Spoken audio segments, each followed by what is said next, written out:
안녕하십니까. 산업위생을 강의하는 최윤정입니다.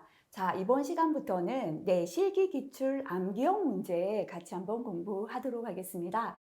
이 암기형 문제는요, 공부하실 때 만약에 이동 중이시라면 계속해서 반복해서 들으시기 좋도록 제가 설명할 건 설명드리고요. 귀에 익을 수 있도록 문장을 읽어 드리겠습니다. 이렇게 이동하실 때는 계속해서 반복해서 들으시고 그다음 주말이나 시간이 나실 때 앉으셨을 때는요.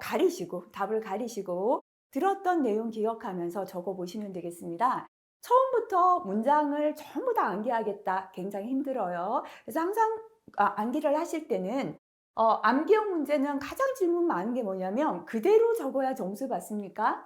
또는 법규에 있는 내용은 100% 정확해야지만 점수를 받을 수 있다 하시는데요. 아닙니다. 채점은 핵심 단어 위주로 채점을 합니다. 그래서 공부를 하실 때는요. 일단 제가 줄쳐 드리거나 동그라미 해드리는 핵심 단어를 처음에 암기하시면 돼요. 이 핵심 단어의 조합을 모아서 마지막에 문장을 만드는 연습만 하시면 됩니다. 그래서 이동하실 때 많이 들어두시는 게 마지막에 부담을 줄이는 방법이다라고 볼 수 있습니다. 우리가 산업위생 공부할 때요. 흔히 계산에 너무 치중을 하다 보니까 마지막에 암기형을 놓쳐버려요. 충분히 이거 한 번만 봤더라면 적을 수 있는데 받아갈 수 있는 점수를 놓쳐서 합격을 놓치는 경우 있어요. 그래서 항상 공부를 하실 때는 암기형 함께 보고 계셔야 됩니다. 우리가 암기는 계산은 공식만 기억하시고 확실하게 계산을 한 번만 해보시면 잘 잊지는 않지만요.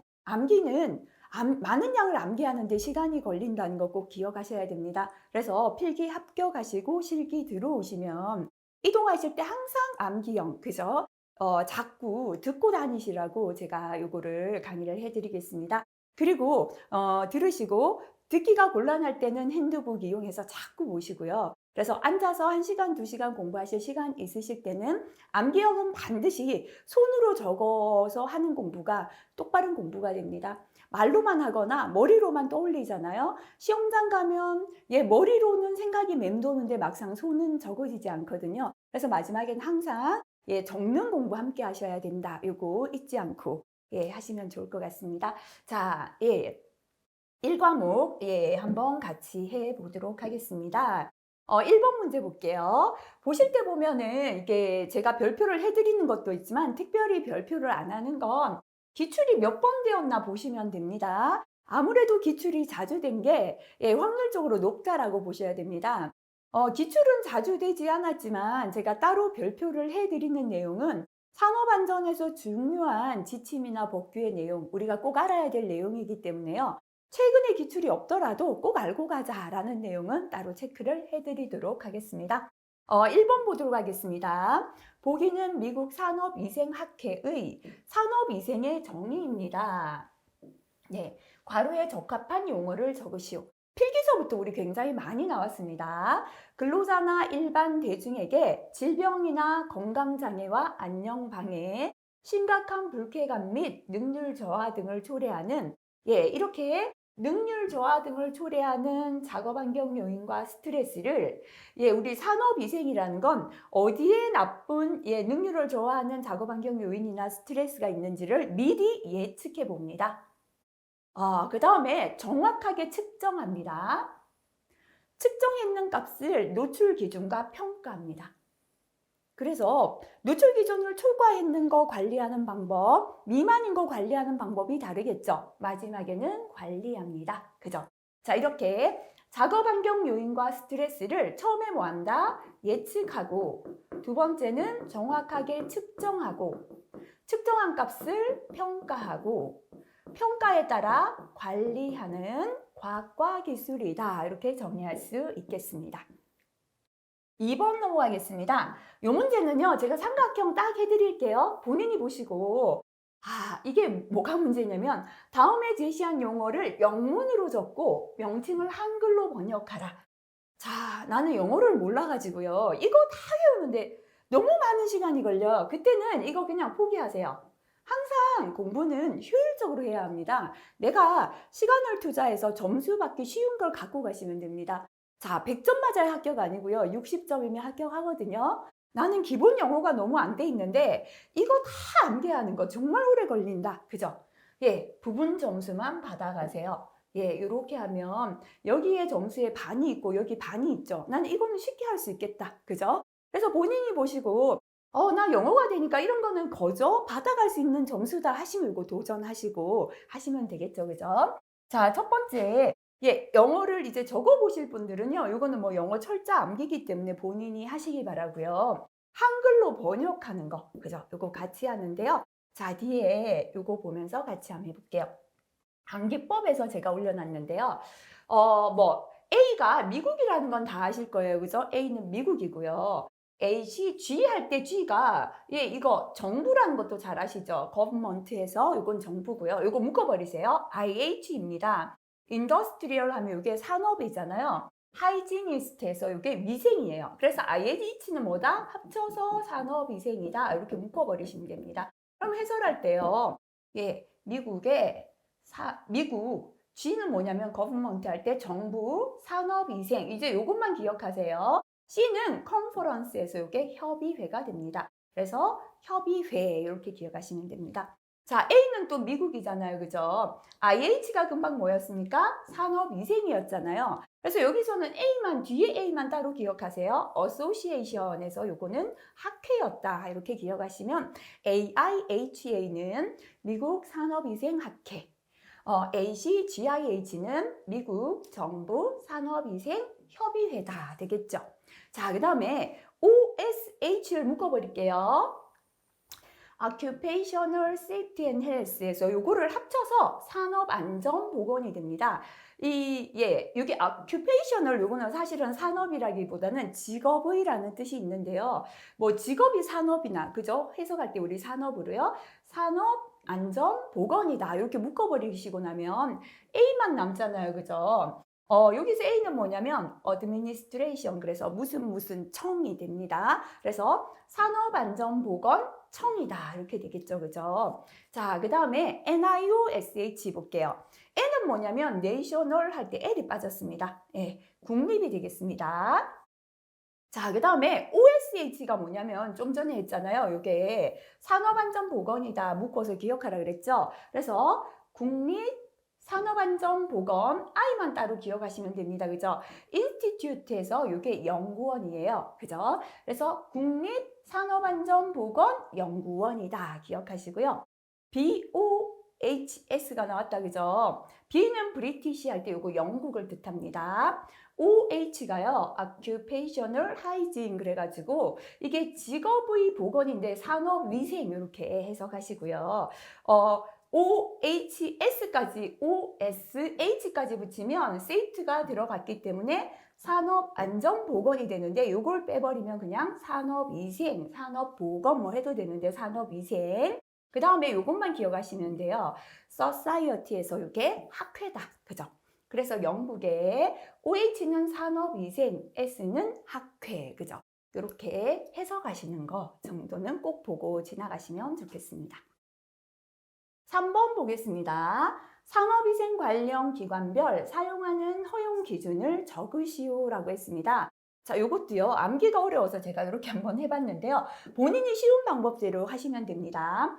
ACT다, 그죠? ACT 했습니다. 앞에서 우리가요. ACGIH 있죠, 그죠? 미국 정부 산업위생 전문가 협의회 ACGIH는 TLV 기준이에요, 그죠? 허용 농도 기준입니다. 그래서 ACGIH는 TLV다 이렇게 기억하시고요. 오펠 그랬죠, 그죠? 자, OSHA 그죠? 미국 산업안전보건청은 펠 기준이다 기억하시고요. NL 그랬죠, 그죠? NIOSH는 렐 기준이 되겠습니다. AWIL 냈습니다. ACT하고 AWIL 구분하시고요. AIHA는 WIL 기준이 되겠습니다. HWL 했거든요. 자, 그래서 우리 H는 예, H가 지금 여기는 안 보인다, 그죠? 그래서 H는 여기 있네요. 영국의 안전보건청이죠. HSE, 그죠? 웰 기준 되겠습니다. 자, 그 다음에 독M 했죠, 그죠? 독일은 마크 기준, 스O 했습니다. 스웨덴 OEL 기준이고요. 한국은 노출 기준이 되겠습니다. 그래서 ACT, 오펠, 엔넬, 에이윌, HUL, 독M, 스O, 한노, 그죠? 다른 방법도 쉬우신 거 있으시다면 그렇게 암기하셔도 되겠습니다. 자, 4번에 NIOSH. 자, 요거 넘어가서요. 요런 거는 이게 기출 한 번 되었지만 좀 암기해 주시면 좋습니다. 그리고 여기 위에서도요. 적으시오는 빼고라도 그죠? 요런 문제들은 따로 전부 다 암기. 그죠? 요것도 암기해 주시면 좋습니다. 명칭을 한글로 번역하는 정도는 꼭 암기하시고 지나가시면 좋겠습니다. 자, 그 다음에 넘어가겠습니다. 네. NIOSH의 들기 작업 지침 적용 기준 두 가지를 적으시오 했습니다. 자, 요거는 두 가지 적으시오 했으니까요. 우리가 암기하기 쉬운 거 하면 좋겠다, 그죠? NIOSH의 들기 작업 지침의 적용 기준은 보통 속도로 반드시 두 손으로 들어올리는 작업이다. 그죠? 보통 속도로 두 손으로 들어올리는 작업에 적용한다 하시면 되겠습니다. 한 손으로 들어올리는 작업은 해당하지 않는다. 이거는 생략해도 괜찮습니다. 자, 두 번째 물체의 폭은 75cm 이하. 두 손을 적당히 벌리고 작업한다. 그죠? 우리가 물체를 들 때요. 물체의 폭이 75보다 더 크다는 건 두 손으로 들기 힘들죠? 약간 두 손을 벌리고 물체의 폭은 75cm 이하로 두 손을 적당히 벌리고 작업합니다. 물체를 들어 올리는데 자연스러워야 하고요. 작업장의 온도가 적절해야 합니다. 이런 거는 뭐 생각해도 되겠죠? 신발이 작업장에 닿을 때 미끄럽지 않아야 하고 손으로 물건을 잡을 때 불편이 없어야 됩니다. 그래서 한 두 가지는요. 보통 속도로 두 손으로 들어 올리는 작업에 적용합니다. 물체의 폭은 75cm 이하, 두 손을 적당히 벌리고 작업합니다. 자, 그 다음에 작업장의 온도가 적절해야 한다. 물체를 들어 올리는데 자연스러워야 한다. 요 중에서 적으시면 좋을 것 같습니다. 자, 그 다음에 5번 넘어가겠습니다. 권장 무게 한계 적으죠? RWL입니다. 관계식을 적고 각 인자를 설명하시오 라고 했습니다. 자, 이건 뭐 자주 안 나왔는데 최근에 한번 나왔습니다. RWL, 그죠? 권장 무게 한계이기 때문에 단위 킬로그램 되겠습니다. 여기에서 LC인데요. LC는 중량 상수입니다. 23kg이 되겠습니다. 자, 그 다음에 HM이다, 그죠? 수평 개수. VM은 수직 개수. DM은 거리 개수. AM은 비대칭 개수. 그 다음에 FM은 빈도 개수. CM은 커플링 개수가 되겠습니다. 자, LC는요, 23kg. 그래서 요거는 바로 23 곱하기 이렇게 적어도 틀리진 않고요. H는 수평, VM은 수직 개수, DM 거리 개수, AM 비대칭 개수, FM 빈도 개수, CM 커플링 개수가 된다. 그죠? 자, 6번 넘어가겠습니다. 요거는 우리 필기에 굉장히 잘 나왔죠. 그죠? 기억하시는 게 좋겠습니다.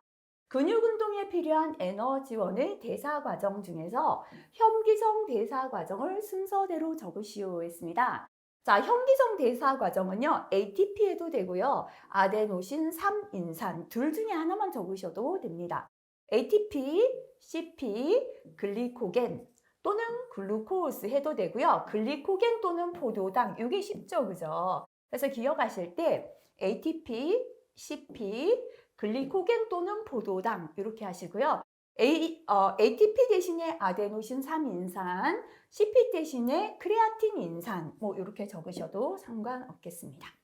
7번 의외로 실기 잘 나오죠, 그죠? 산소 부채 현상을 설명하시오 했습니다. 산소 부채는 산소가 빚진 거죠, 그죠? 산소 빛하고 똑같습니다. 자, 우리가 격렬한 작업이나 운동을 할 때 산소 섭취량이 소모량보다 부족합니다. 격렬하게 작업이나 운동하다 보니까 산소 소모가 많아요. 왜냐하면 산소 1kg가 1리터가 5kcal 에너지를 내기 때문에, 그죠? 에너지 소모가 많다 보니까요. 산소 소모량이 섭취량보다 이게 더 커요. 다시 말하면 섭취량이 산소 소모량보다 부족하게 되어 산소 부채를 일으키는 현상, 산소 빚을 일으키는 현상, 산소가 부족한 현상을 말합니다. 자, 그래서 적으실 때는 격렬한 작업이나 운동을 할 때 산소 섭취량이 산소 소모량보다 부족하여 산소 부채를 일으키는 현상 또는 산소 빚을 일으키는 현상 이렇게 적으시면 되겠습니다. 자, 8번에 또 나왔죠, 그죠? 산소 부채 정의를 설명하고 요거는 금방 있고요. 산소 부채 시에 에너지 공급원 4가지를 적어라, 그죠? 우리가 산소가 부채되었을 때 에너지를 내는 건 금방 우리가 대사 과정이 있었죠, 그죠? ATP, CP, 글리코겐, 포도당 이렇게 4가지가 에너지를 내는 주요 대사 과정에도 해당되었고요. 자, 현기성 대사 과정의 4가지가 바로 에너지 공급원으로 사용되는 4가지가 되겠습니다. 9번 넘어가겠습니다. 근골격계 질환을 유발하는 요인 4가지를 적어보세요. 최근 들어 근골격계 질환은 굉장히 중요한 직업병에 속하거든요. 직업성 질환. 그래서 이거 기억할게요. 반복적인 동작, 같은 동작 계속 반복할 때, 그죠? 부적절한 작업 자세, 나쁜 자세로 계속해서 일할 때죠. 무리한 힘의 사용, 그죠? 너무 과도한 힘을 줄 때고요. 날카로운 면과의 신체 접촉, 또 한 가지를 더 넣자면 온도와 진동, 요거까지 적도록 할게요. 이러면 5가지 되죠, 그죠? 그래서 반복적인 동작, 부적절한 작업 자세, 무리한 힘의 사용, 온도 및 진동 이렇게 4가지가 쉽죠. 또는 날카로운 면과의 신체 접촉이 되겠습니다. 10번 넘어가겠습니다. 부품 조립 작업, 부품을 조립하는 거, 포장하는 거, 세탁 업무 등 주로 손목을 많이 사용하는 근로자의 근골격계 유해 요인을 평가하는 데 사용되는 평가 도구는 우리가 부품을 조립하거나 포장하거나 빨래하는 세탁은 손목 사용이 많죠. 이때 손목에 대한 근골격계 유해 요인을 평가할 때 쓰는 게 JSI가 되겠습니다. 요거는 그대로 약자 적으셔도 상관없겠습니다. 자, 산업 피로를 발생시키는 요인을 3가지 적으시오 했습니다. 자, 우리가 피로를 발생시키는 요인. 오늘 일을 너무 힘들게 했습니다. 첫 번째, 작업 강도. 두 번째, 일을 너무 긴 시간에도 피곤하죠. 작업 시간. 그리고 야간에 작업을 했습니다. 작업 편성. 그죠? 그 다음에, 너무 더워요. 너무 추워요. 이런 것도 피곤합니다. 작업 환경 조건이 되겠습니다. 자, 그래서 산업 피로를 발생시키는 요인 3가지. 첫 번째, 작업 강도. 두 번째, 작업 시간과 작업 편성. 세 번째, 작업 환경 조건. 이렇게 3가지 되겠습니다. 자, 요거는 기억해 보겠습니다. 산업피로 증상에서 혈액과 소변의 변화를 2가지 적으시오 했습니다. 우리가 너무 일을 많이 하고 피곤할 때 혈당 떨어진다, 당 떨어진다 하잖아요. 그래서 혈액은 혈당치가 낮아집니다. 자, 그 다음에 피로하면 피로 물질이 생기잖아요. 젖산이 바로 피로 물질, 그죠? 젖산과 탄산량은 증가합니다. 여기까지 적어도 됩니다. 증가해서 산허혈증이 발생한다까지 적으셔도 되고요. 자, 그 다음에 소변은 소변 양이 줄어들어요. 그리고 단백뇨라고 하죠, 그죠? 단백질이나 교질 물질의 배설량이 증가한다. 2가지입니다. 다시 보겠습니다. 산업피로 증상에서 혈액은요, 혈당치가 낮아지고 젖산과 탄산량이 증가합니다. 소변은 소변량이 줄어들고 단백질, 교질 물질의 배설량이 증가한다. 이렇게 2가지씩 적으시면 되겠습니다. 참고로 피로의 증상 이런 건 스스로 한번 보고 지나가시면 좋겠습니다. 자, 13번 교대 근무 형태 중에서 플렉스 타임제를 설명하시오라고 했습니다. 종업원이 자유로운 시간에 출퇴근이 가능하도록 정근로자가 일하는 중추 시간을 제외하고 출퇴근 시간을 융통성 있게 운영하는 제도가 되겠습니다. 그래서 전체 근로자가 일하는 요거는 포함하고 싶으면 포함해도 상관없습니다. 전체 근로자가 일하는 중추 시간, 핵심 시간을 제외하고는 뭐를? 출퇴근을 융통성 있게 운영하는 걸 플렉스 타임제다라고 합니다. 자, 그 다음에 14번 넘어가겠습니다. 자, 요거는 항상 제가 지침의 내용은 별표 3개씩 붙여드리고 작업 환경 측정에 대한 고시, 사무실 공기관리 지침, 그 다음에 우리 노동부 고시의 중요한 내용은 꼭 암기하십시오 했습니다. 자, 네. 자주 출제가 되었죠. 그죠? 사무실의 환기 회수는 시간당 몇 회? 4회 이상으로 합니다. 공기의 측정 시료는 사무실 내에서, 이것도 괄호하시고 기억하세요. 공기질이 가장 나쁠 것으로 예상되는, 그죠? 공기의 질이 가장 나쁠 것으로 예상되는 몇 곳? 2곳 이상에서 채취합니다. 측정은 사무실 바닥으로부터 괄호하고 기억하세요.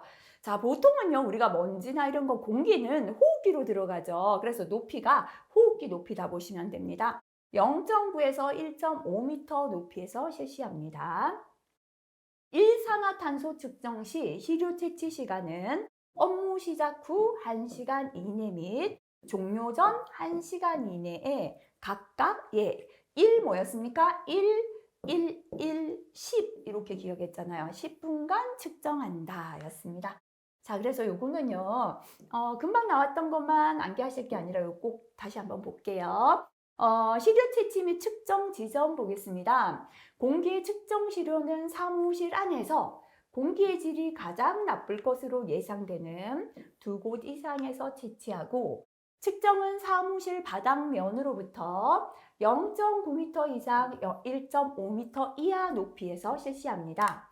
다만 사무실 면적이 500제곱미터를 초과하는 경우에는 500제곱미터당 한 곳씩을 추가하여 채취합니다. 이 부분까지 꼭 기억하시고요. 자, 그 다음에 측정 결과의 평가 보겠습니다. 사무실 공기질의 측정 결과는 측정치 전체에 대한 괄호, 그죠? 평균값을 오염물질별 관리 기준과 비교하여 평가합니다. 다만 뭐는 이산화탄소는 각 지점에서 측정한 측정치 중에서 괄호를 기준으로, 그죠? 최고값을 기준으로 비교 평가합니다. 이 부분도 꼭 암기하시기 바라겠습니다. 자, 그 다음 넘어가겠습니다. 15번 역시나요. 이런 거 꼭, 그죠? 금방 나왔죠? 꼭 기억 같이 하겠습니다. 보기는 사무실 공기관리 지침의 내용인데요. 내용이 틀린 부분을 찾아 번호를 적고 바르게 고치시오라고 했습니다. 금방 우리가 했기 때문에 읽으면서 틀린 부분 찾아보겠습니다. 공기 정화 시설을 갖춘 사무실에서의 환기 회수는 시간당 몇 회? 시간당 4회 이상으로 한다. 맞죠? 그죠? 사무실 오염물질 관리 기준은 오염물질 관리 기준은 몇 시간이죠? 8시간 시간가중 평균 농도. 다시 말하면 TLV, TWA가 8시간 시간가중 평균 농도죠. 요거를 기준으로 합니다. 공기의 측정 시료는 사무실 내에서 공기질이 가장 나쁠 것으로 예상되는 한 곳 아니었죠? 몇 곳이죠? 2곳 이상에서 채취합니다. 3번 틀렸죠? 4번 사무실 공기의 측정 결과는 측정치 전체에 대한 최대값 아니었죠? 뭐라고 했습니까? 평균값을이라고 했다. 그죠? 오염물질별 관리 기준과 비교하여 평가합니다. 그래서 4번도 틀렸죠. 그죠? 평균값입니다. 하지만 이산화탄소는 아까 뭐라고 했습니까? 이산화탄소는요, 위에서 최고값을 기준으로 한다라고 했습니다. 자, 그 다음에 5번에 10 그랬죠. 그죠? 일산화탄소는 연 1회 이상 업무 시작 후 1시간 이내, 업무 종료 후가 아니죠. 업무 시작해서 1시간이고 작업하는 동안에 이거를 측정해야 되기 때문에요. 업무 종료 전 1시간 이내에 각각 10분간 측정해야 합니다. 그죠? 그래서 업무 시작 전후 1시간 이내 및 종료 전 1시간 이내에 각각 10분간 측정합니다. 그죠? 업무를 시작하기 전에 1시간 이내나 후에 1시간 이내도 되고요. 그래서 업무 시작 후 1시간 전후, 그죠? 업무 시작 후 1시간 이내가 아니라 1시간 전후입니다. 그죠? 및 종료 전 1시간 전후에, 이내가 아니라 전후에 각각 10분간 측정한다. 그래서 5번 부분 잘 기억하시길 바라겠습니다. 16번 넘어갔는데요. 이것도 별표 3개 하고 꼭 암기하시기 바라겠습니다. 다음 표는 쾌적한 사무실 공기를 유지하기 위한 사무실 오염물질의 관리 기준을 나타내었습니다. 적합한 내용을 적으시오라고 했습니다. 자, 이산화탄소는 2000이라고 했죠. 그죠? 1000ppm이었습니다. 일산화탄소는 10 그랬죠. 그죠? 10ppm. 이산화질소는 이질01 그랬죠. 0.1이었습니다. 라돈 148 그랬죠. 그죠? 근데 라돈은요. 148인데 100크렐 퍼 미터의 상승. 단위 꼭 기억하시고요. 이산화탄소는 1000ppm, 일산화탄소 10ppm, 이산화질소는 0.1ppm, 라돈은 148 베크렐 퍼 미터의 상승이다. 그래서 단위까지 꼭 기억하시기 바라겠습니다. 자, 그 다음 17번 역시나 별표 3개. 어디서 나올지 모르니까요. 전부 암기해야 합니다. 자, 오염물질 관리 기준을 나타내었는데요. 관리 기준에 적합한 오염물질의 종류를 적어라 했습니다. 그죠? 10이었죠. 그래서 10ppm 이하는 일산화탄소 또는 CO 가 되겠습니다. 자, 그 다음에 포르말 미멈 100 했죠. 그죠? 그래서 100 마이크로그램 퍼 미터의 상승은 포르말데히드도 되고요. 미세먼지 둘 다 가능하겠습니다. 라돈 148 그랬죠. 그죠? 148 이거는 바로 라돈이 되겠습니다. 전체적으로 한번 암기하고 지나가겠습니다. 이질 01 그랬죠. 그죠? 이산화질소는 0.1ppm, 1탄 10 했습니다. 일산화탄소는 10ppm 되겠습니다. 이질 01, 1탄 10. 초먼 50, 포르말 미멈 100 했습니다. 그래서 초먼은 초미세먼지 50이고요. 마이크로그램 퍼 미터 상승. 포르말 미먼, 그죠? 포르말데히드 100 마이크로그램 퍼 미터 상승. 그 다음에 미세먼지죠. 미세먼지도 100 마이크로그램 퍼 미터 상승이 되겠습니다. 자, 이렇게 포르말 미멈 100 했고요. 라돈 148, 휘유 곰팡이 500 했습니다. 라돈은 148 베크렐 퍼 미터의 상승. 휘유는 휘발성 유기화합물이죠. 총 휘발성 유기화합물 500 마이크로그램 퍼 미터 상승. 곰팡이다, 그죠? 요거는 500 CFU죠. 퍼 미터의 상승이 되겠습니다. 부유 800 2탄 1000이었습니다. 그래서 부유는요, 총 부유 세균입니다. 요거는 800 CFU다, 그죠? 퍼 미터 상승이고요. 이산화탄소는 2탄 1000 ppm입니다. 자, 그래서 숫자 이렇게 암기하시고요. 마지막엔 단위까지 꼭 정리하시기 바랍니다. 이질 01, 1탄 10, 초먼 50, 포르말 미멈 100, 라돈 148, 휘유 곰팡이 500, 부유 800, 2탄 1000. 저는 이렇게 암기하니까 조금 암기가 쉬웠는데요. 반드시 암기하시기 바라고요. 네, 꼭 암기하시기 바라겠습니다. 출제가 최근에 안 되었지만 언제 또 출제될지 모릅니다. 그죠? 우리 산업안전보건법에 의한 보건관리자 직무 5가지 적어라. 나왔다 하면 보통 5점은 주는 거죠. 점수가 100점이 높기 때문에요. 이런 내용을 꼭 기억하고 가셔야 됩니다. 암기법부터 한번 볼게요. 사업장에 보건관리자가 있다면 뭐 하는가 생각할게요. 첫 번째 이거를 더 간단히 줄이면 교육합니다. 그죠? 보건관리자가 근로자 교육하죠. 보건교육계획 수립. 보건관리자가 이번 달은 며칠 날 무슨 내용을 교육하겠다 계획을 수립하고요.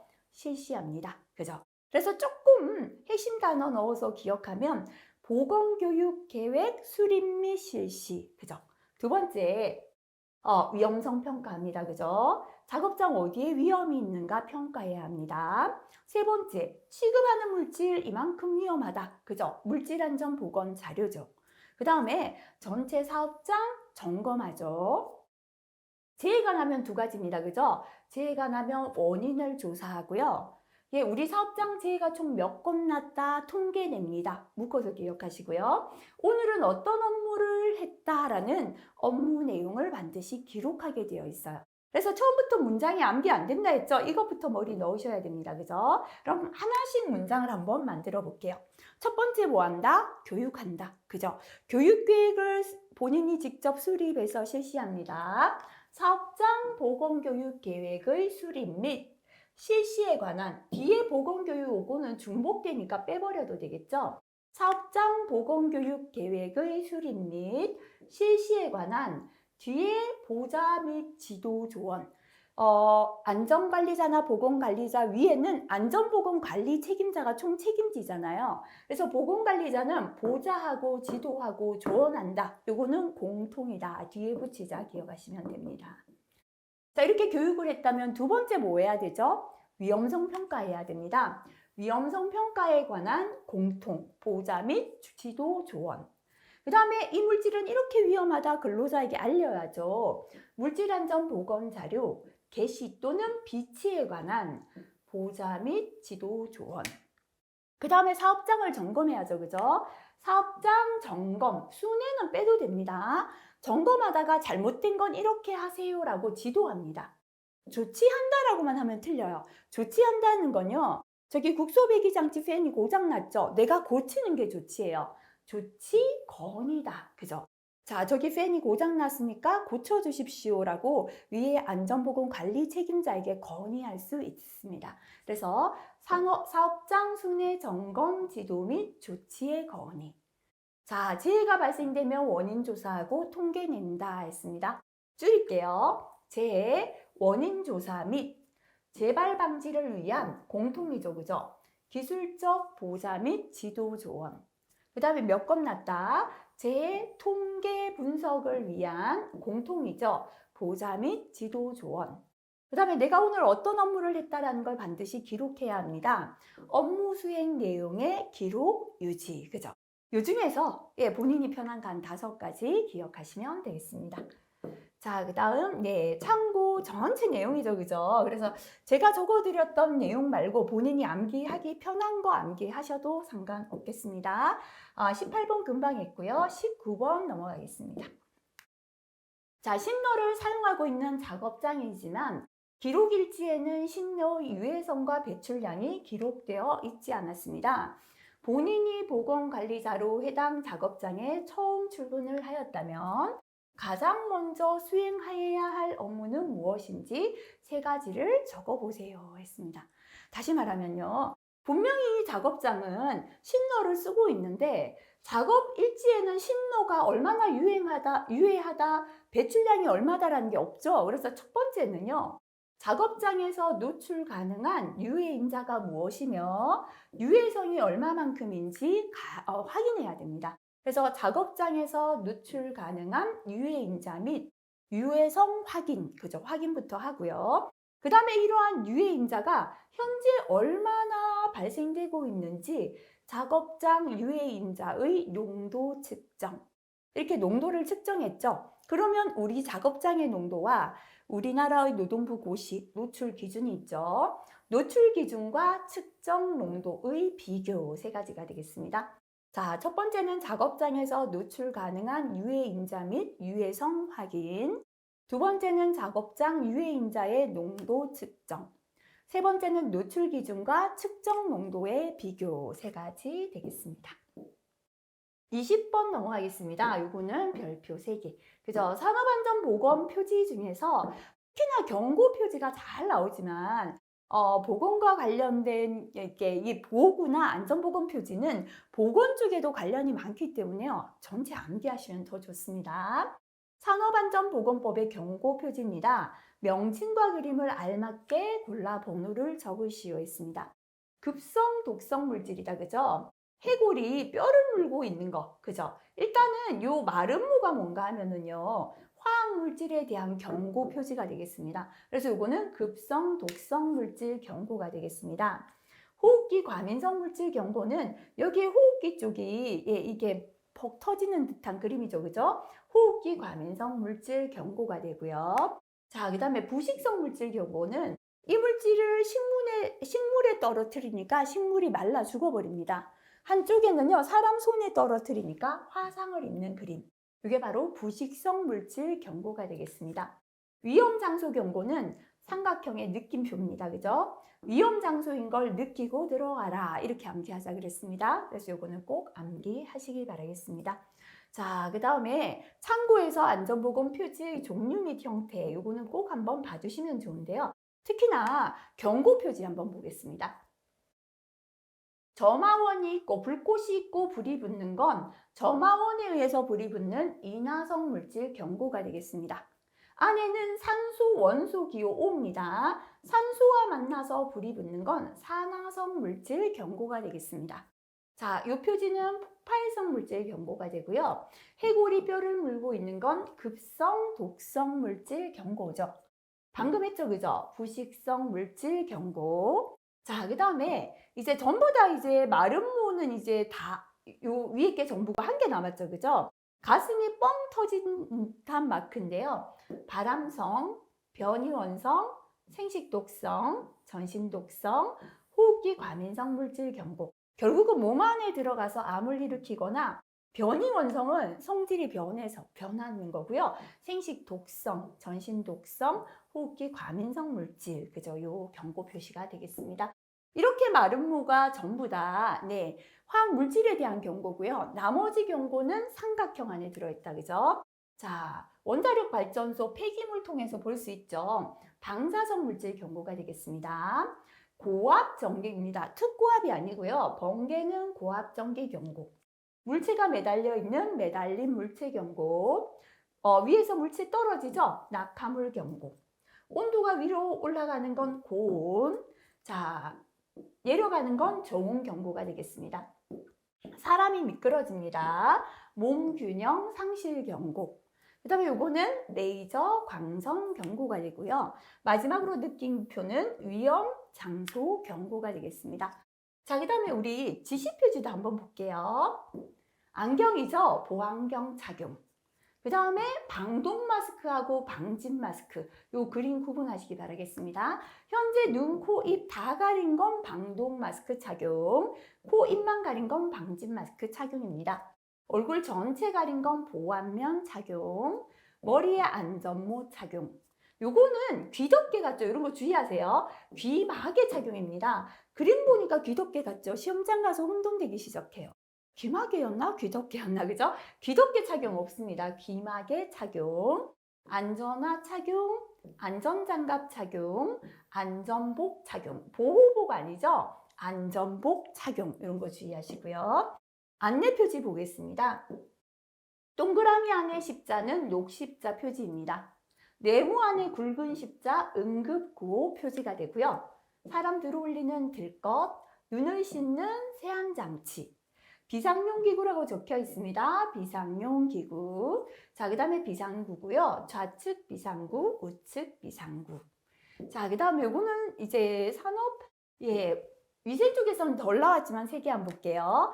관계자회 출입 금지인데요. 허가 대상 물질 작업장, 성면 취급 해체 작업장, 금지 대상 물질의 취급 실험실. 금지 대상 물질이니까 일반 사업장은 못 쓰잖아요. 취급하는 실험실이거든요. 이렇게 세 가지가 관계자회 출입 금지의 종류다라고 보시면 되겠습니다. 자, 지금 앞에서 금지 표지 안 보고 지나왔지만요. 스스로 꼭 한번 봐주시면 좋겠습니다. 특히나 경고하고 우리 지시 표지 이런 거는 산업위생기사에도 자주 출제되니까요. 꼭 봐주시면 좋겠습니다. 자, 21번 넘어가겠습니다. 산업안전보건법에 의하여 사업주가 성면의 제조 사용 작업에 근로자를 종사하도록 하는 경우에 성면 분진의 발생과 근로자의 오염을 방지하기 위하여 작업 근로자에게 작업 수칙을 알려야 합니다. 이때 근로자에게 알려야 하는 작업 수칙 3가지를 적으시오 했습니다. 그 밖에 성면 분진 발산을 방지하기 위해 필요한 조치는 제외하라 했습니다. 자, 지금 무슨 작업인가 하면요. 성면의 제조, 사용 작업. 성면을 제조하거나 사용하는 작업에 작업자가 작업을 할 때 작업 수칙을 근로자에게 알려야 되는데 무엇을 알려야 되는가? 그죠? 암기법 볼게요. 자, 성면 용기 운반. 성면 용기는 함부로 운반하면 안 돼요. 이 성면은 발암성 물질, 그죠? 어떻게 해서 용기 운반하고, 용기를 어떻게 처리하고, 작업 끝나면 청소 어떻게 하고, 만약에 사고 났다면 응급조치 어떻게 하고, 보호구는 뭐를 착용해라. 그죠? 다시 한번 할게요. 성면 용기 운반, 용기 처리, 청소 방법, 응급조치, 보호구. 그죠? 그래서 이런 것들이 조금 최근 들어 성면에 대한 발암성 때문에 굉장히 강조가 되다 보니까요. 법의 내용 한번 봐주시면 좋겠습니다. 첫 번째 성면 용기 운반은 성면을 담은 용기의 운반. 그 다음은 작업에 사용된 용기의 처리. 그 다음은 진공 청소기 등을 이용한 작업장 바닥의 청소 방법. 앞부분은 기억 안 나시면 생략 좀 하셔도 되겠습니다. 그 다음은 이상 사태가 발생한 경우 응급조치. 이것도 기억 안 나시면 응급조치만 적으셔도 괜찮습니다. 그 다음은 보호구의 사용이나 점검이나 보관이나 청소. 그죠? 이렇게 기억하시면 되겠습니다. 참고, 작업 수칙에는 원래 이것만 있는 게 아니라 많다, 그죠? 11가지 내용인데요. 나머지 내용도 뭐 본인이 암기가 편하신 게 있으시다면 적으셔도 상관없습니다. 22번 문제입니다. 산업안전보건법에 의한 특별관리물질의 종류 4가지를 적으시오 했습니다. 특별관리물질은요, 법에 굉장히 종류 많거든요. 많죠? 그죠? 이 중에서 4가지 적으라고 나왔는데 36가지 다 암기할 수는 없잖아요. 그렇게 자주 출제가 되진 않아요. 그래서 우리한테 익숙한 실기에서 가장 많이 적으시오 하면 5가지거든요. 5가지 정도만 한번 기억하겠습니다. 첫 번째 벤젠, 사유화탄소, 페놀, 포름알데히드, 유가크롬. 요까지가 뭐냐면 특별관리 물질입니다. 다시 한번 볼게요. 벤젠, 사유화탄소, 페놀, 포름알데히드, 유가크롬. 그죠? 이렇게 한 5가지 특별관리 물질이다 기억하시면 좋겠습니다. 자, 그 다음 넘어가도록 하겠습니다. 23번 넘어가겠습니다. 산업안전보건법에 의하여 관리 대상 유해 물질을 취급하는 작업에 근로자를 종사하도록 하는 경우에 근로자를 작업에 배치하기 전에 근로자에게 알려야 하는 사항 3가지가 되겠습니다. 자, 관리 대상 유해 물질도 되지만요. 허가 대상 유해 물질 마찬가지거든요. 참고 한번 볼게요. 자, 같이 기억하겠습니다. 허가 대상 유해 물질을 제조하거나 사용하는 경우에 다음 각호 사항을 근로자에게 알려야 한다. 첫 번째 볼게요. 이 물질의 물리적, 화학적 특성. 자, 이 물질이 이런 특성을 갖고 있다. 다시 말하면 물하고 만나서 불이 붙는다. 뭐 이런 거 그죠? 자, 그 다음에 2번째는요. 발암성 등 인체에 미치는 영향과 증상. 이 물질이 인체에는 암을 일으킨다. 뭐 이렇게 인체에 미치는 영향과 증상. 자, 이런 특성과 이러한 증상을 일으키기 때문에 이렇게 취급하라. 취급상의 주의사항. 그죠? 자, 이렇게 취급상의 주의사항 알려줬지만 만약에 위급 상황, 응급 상태가 발생되었다면 이렇게 대처하고 응급 조치하라. 위급 상황 시 대처 방법과 응급 조치 요령. 그리고 작업할 때는 반드시 이러한 보호구를 착용하고 이렇게 착용하라. 착용해야 할 보호구와 착용 방법이 되겠습니다. 자, 그럼 앞에서요. 관리 대상 유해 물질 넘어가서 같이 한번 볼게요. 관리 대상 유해 물질을 취급하는 작업자에게 알려야 하는 사항입니다. 첫 번째, 이 물질은 이러한 특성을 갖고 있다. 특성이었죠. 관리 대상 유해 물질에 여기는 명칭 들어갔다. 그죠? 명칭 및 특성, 물리화학적 특성입니다. 아까 했던 순서 한번 기억해 보세요. 이 물질은 이런 특성을 갖고 있고 인체에 이러한 영향을 준다. 인체에 미치는 영향과 증상. 그죠? 자, 이러한 특성을 가지고 이러한 영향을 주기 때문에 이렇게 취급하라. 취급사항, 주의사항. 그죠? 이렇게 취급하라고 알려줬지만 행여나 사고가 나고 위급 상황이 있다면 이렇게 대처하라. 위급 상황 시 대처 방법과 응급 조치 요령. 자, 그리고 작업할 때는 반드시 이러한 보호구를 이렇게 착용하라. 착용해야 할 보호구와 착용 방법. 그죠? 그래서 요거는 관리 대상 유해 물질뿐만 아니라 허가 대상 유해 물질을 취급하는 근로자에게 알려야 하는 사항 3가지 이렇게 공통으로 기억하시면 좋겠습니다. 자, 그 다음 24번 넘어가겠습니다. 이것도 꼭 기억하세요. 법의 내용, 그죠? 산업안전보건법에 의한 작업장의 적정 공기 수준 4가지가 되겠습니다. 첫 번째 산소죠. 18% 이상. 자, 산소 농도는 18% 미만이면요. 산소 결핍이잖아요. 그래서 산소는 18% 이상, 23.5% 미만입니다. 산소가 너무 많으면 불이 붙기 쉬운 환경이 조성됩니다. 그래서 23.5% 미만. 탄산가스는 CO2죠. 이산화탄소를 뜻합니다. 1.5% 미만 되겠습니다. 일산화탄소는 30 ppm 미만. 황화수소는 10 ppm 미만. 우리가 요 일산화탄소, 황화수소 묶어서 ppm입니다. 황화수소가 훨씬 더 유독합니다. 맹독성 가스, 그죠? 그래서 황화수소가 10이고 일산화탄소 30대입니다. 산소는 18% 이상 23.5% 미만, 탄산가스는 1.5% 미만, 그죠? 암기하시기 바랍니다. 25번 넘어갈게요. 금방 했던 내용 한번 적어보겠습니다. 적정 공기량은 산소 농도 범위는 몇 프로? 18% 이상, 몇 프로 미만? 23.5% 미만. 탄산가스 농도는 몇 프로? 예, 1.5% 미만이다 라고 했습니다. 일산화탄소하고 황화수소 중에 황화수소가 훨씬 더 위험하다 그랬죠. 그래서 일산화탄소 농도는 30 ppm 미만, 황화수소는 10 ppm 미만이 되어야 한다. 그죠? 암기하시기 바라고요. 26번 넘어가겠습니다. 요것도 법의 내용, 그죠? 기억하시면 좋겠습니다. 다음 보기 괄호에 적합한 내용을 적으시오. 단시간 노출 기준 STL인데요. 산업위생에서 단시간은 15분이다. 요거 기억하시면 되겠습니다. 함은 근로자가 1회에 몇 분간? 15분간 유해인자에 노출되는 경우의 기준을 말한다. 그죠? 단시간 노출 기준 이하에서는 이 STL 이하에서는 1회 노출 간격이 몇 분? 1시간 이상이죠. 60분 이상인 경우는 1일 작업 시간 동안 몇 회까지? 4회까지 노출이 허용될 수 있는 기준이다. 그죠? 그래서 2개 기억할게요. 단시간 노출 기준 STL은 근로자가 1회 한 번에 몇 분 노출될 수 있다? 1회에 15분간 노출되는 경우의 기준입니다.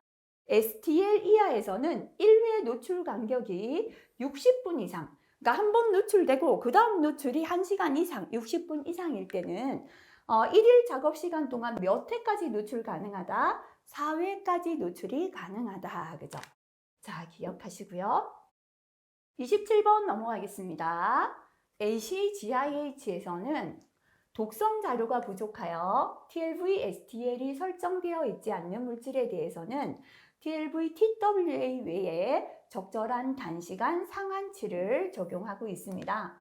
노출 농도와 노출 시간 규정사항 2가지를 적으시오.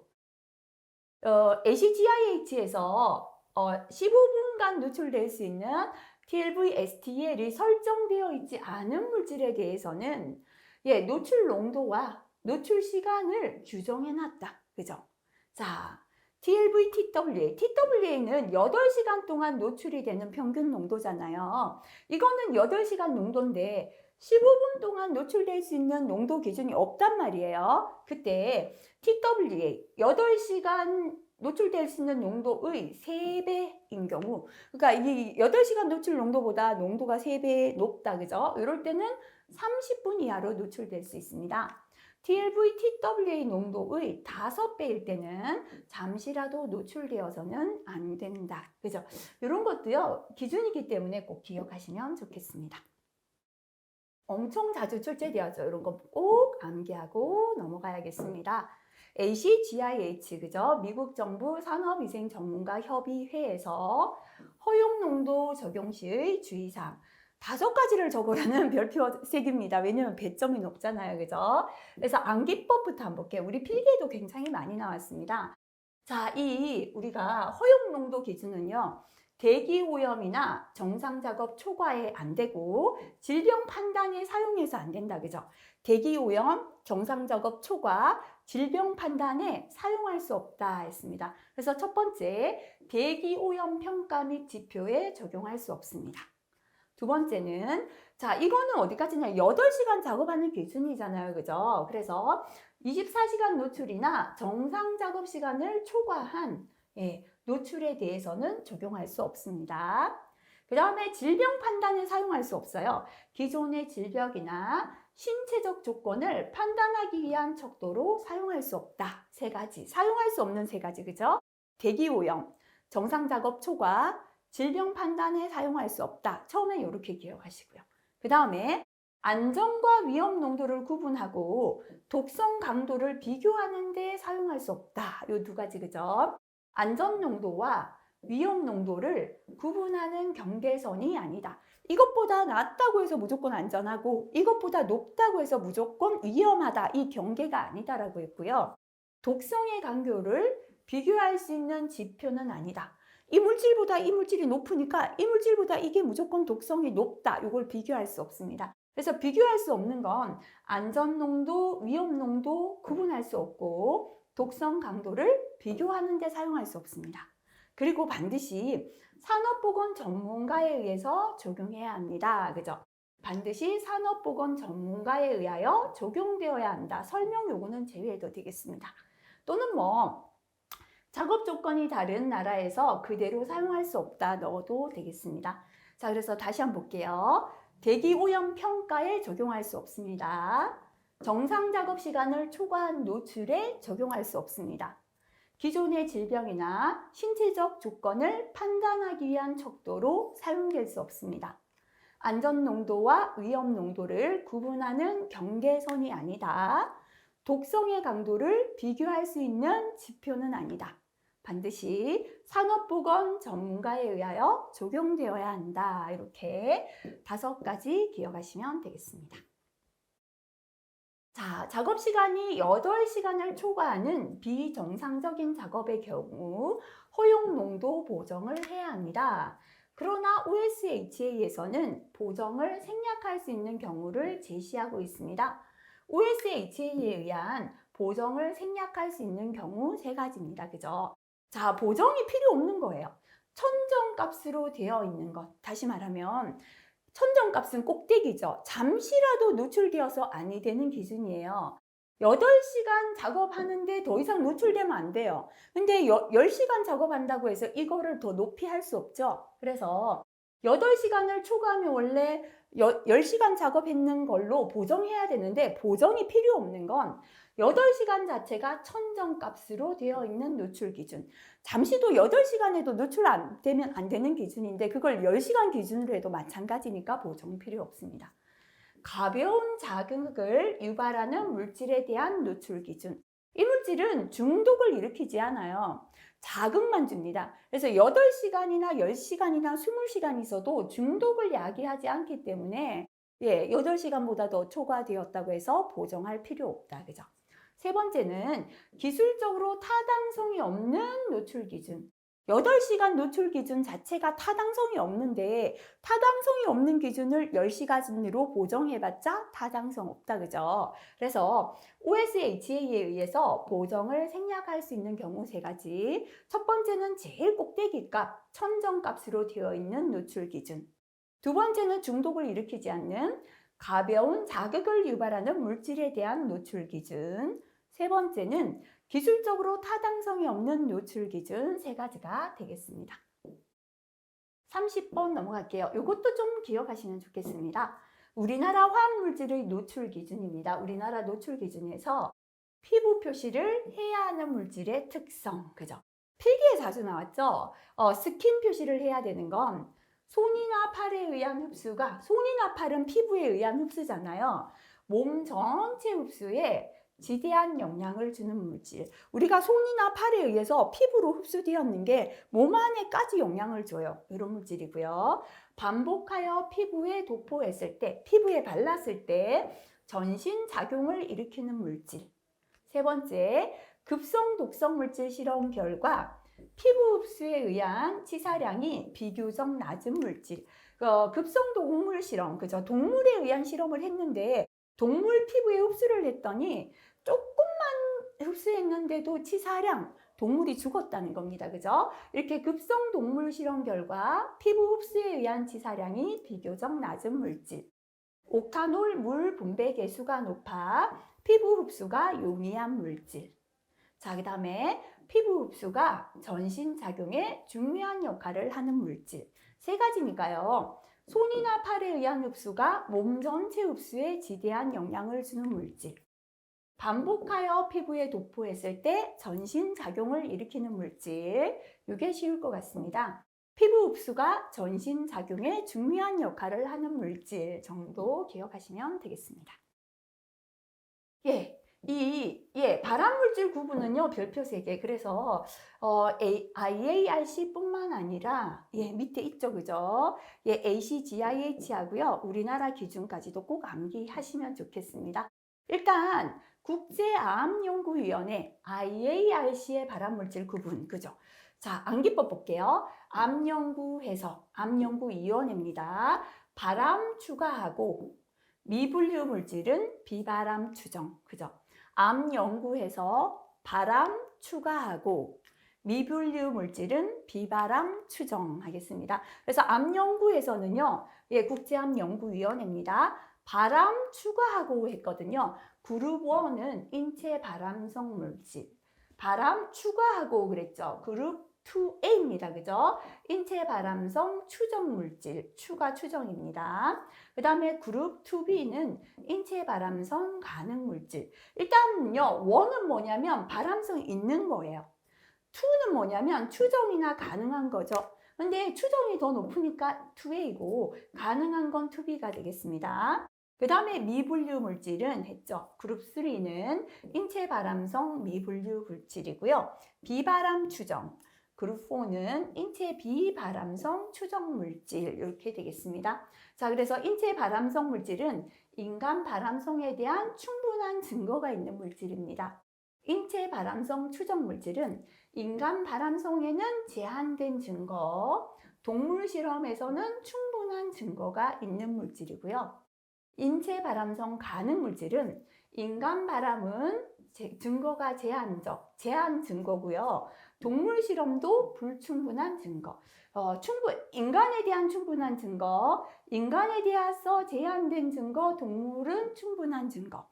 인간에 대해서 제한적인 증거지만 동물도 불충분한 증거. 점점 낮아집니다. 그죠? 자, 그 다음에 그룹 3의 인체 발암성 미분류 물질은 인간 발암성에 대한 증거가 부적당하고 동물 실험에서도 부적당하거나 제한된 증거가 있는 물질이고요. 인체 비발암성 추정 물질은 인간과 동물 실험에서 발암성이 없다는 증거가 있는 물질, 이렇게 구분할 수 있겠습니다. 참고 ACGIH의 발암성 물질 구분 볼게요. 자, ACGIH 미국에서 인체 확인하니 발암 의심, 그래서 동물 확인으론 인체 모름, 인체 자료 부족하면 미의심. 요거 암기법 다시 한번 볼게요. 미국이죠. 미국에서 ACGIH에서 인체 확인하니 발암 의심, 동물 확인으론 인체 모름, 인체 자료 부족하면 미의심, 그죠? 자, 인체 확인하니 할 때 A1은 인체 발암성 확인 물질. 자, 발암 의심 그랬죠. A2는 인체 발암성 의심 물질. 자, 동물 확인으로 냈습니다. A3는 동물 발암성 확인 물질, 인체 발암성 모름. 동물 확인으로는 인체 모름 했고요. 그 다음에 인체 자료 부족하면 A4는 인체 발암성 미분류 물질인데요. 인체 발암 가능성이 있으나 자료가 부족한 물질. 그죠? 인체 자료 부족하면 미분류하면 미의심. 그래서 A5가 인체 발암성 미의심 물질. 이렇게 구분할 수 있겠습니다. 자, 32번 넘어가겠습니다. 어느 작업장에서 벤젠의 작업 환경 측정 결과가 노출 기준을 초과했을 때 몇 개월이 지난 후에 재측정을 해야 하는가? 그죠? 자, 이것도 기억할게요. 원래 작업 환경 측정은 6개월마다 해야 됩니다. 근데 3개월마다 하는 게 있다, 그죠? 자, 법에서 정한 물질, 다시 말하면 위험성이 높은 물질은요, 노출 기준만 초과해도 3개월마다 해야 합니다. 또는 법에서 정한 일부 물질은 노출 기준의 2배를 초과하면 3개월마다 해야 합니다. 어쨌거나 시험에서는 벤젠만 나왔는데요. 벤젠은 노출 기준을 초과했을 때 원래 6개월마다 해야 되는 걸 3개월마다 재측정, 작업 환경 측정을 다시 해야 되는 물질이다. 이거 기억하시면 되겠습니다. 32번 넘어가겠습니다. 기억하겠습니다. 별표 2개 정도 붙일게요. 산업안전보건법에 의하여 물질안전보건자료 작성에서 제외되는 물질 5가지입니다. 그죠? 비료법에 의한 비료관리법, 농약관리법, 사료관리법 그대로입니다. 비료, 농약, 사료. 그죠? 자, 그 다음에 식품위생법에 의한 식품 및 식품 첨가물, 건강식품 기능식품관리법에 의한 건강기능식품, 위생용품관리법에 의한 위생용품, 폐기물관리법에 따른 폐기물. 그래서 암기하실 때요. 비료로 농사지은 식품, 건강식품, 위생용품, 폐기물 요까지만 외워도 5가지 충분히 넘죠. 그죠? 비료고요. 농사지은 할 때 농약, 사료. 식품이죠. 식품 및 식품 첨가물입니다. 건강기능식품, 위생용품, 폐기물. 그죠? 비료로 농사지은 식품, 건강식품, 위생용품, 폐기물 이렇게 외우시고요. 자, 산업안전시험에서는 앞에 관련 법은 생략하고 적어라 이렇게 나왔거든요. 근데 지금 그대로가 거의 법이죠. 그래서 이렇게 뭐 법 생략하라 말이 없으면 요 폐기물 관리법, 위생용품 관리법, 농약 관리법 이렇게 뭐 앞에 그대로 적어주셔도 될 것 같습니다. 참고해서요. 작성 제외 대상, 그죠? 종류가 많습니다. 본인이 암기하기 편한 걸로 적으셔도 상관없겠습니다. 자, 여기까지 하면 1과목 내용이 끝났습니다. 예, 아까도 말씀드렸지만요. 반복해서 처음부터 듣다 보면은 어느 정도 반복이 되고 나면 이제 핵심 단어가 떠오르고 적어지시게 될 겁니다. 하루에 이동하시는 중에 반복해서 들으시면 좋을 것 같습니다. 수고하셨습니다.